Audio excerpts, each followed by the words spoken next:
దేశంలోనే అతి పెద్ద హిందూ ధార్మిక క్షేత్రం తిరుమల తిరుపతి దేవస్థానాలు. తిరుమల తిరుపతి దేవస్థానాల్లో ఇప్పటికే శ్రీవారి దగ్గర ఉప్పు తింటూ, శ్రీవారి దగ్గర జీతం తీసుకుంటూ, శనివారం పూట హారతి తీసుకోకుండా, శ్రీవారి ప్రసాదం తీసుకోకుండా చాలా మంది అన్యమతస్తులు ఇప్పటికీ చాలా మంది తిరుమల తిరుపతి దేవస్థానాల్లో పనిచేస్తున్నారు. వారందరినీ విధుల నుంచి తప్పించి మిగతా ప్రభుత్వ శాఖలో బదిలీ చేయాలని చెప్పి మేము గతంలో కూడా డిమాండ్ చేయడం జరిగింది.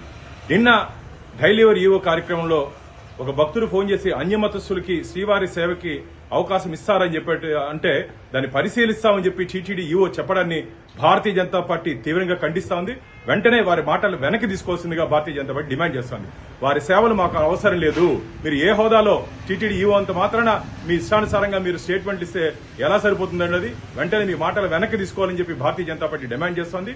ఎట్టి పరిస్థితుల్లోనూ అన్యమతస్తుల్ని శ్రీవారి సేవకులకి వినియోగించేదానికి వీల్లేదని చెప్పి భారతీయ జనతా పార్టీ గట్టిగా టీటీడీ యాజమాన్యాన్ని హెచ్చరిస్తోంది.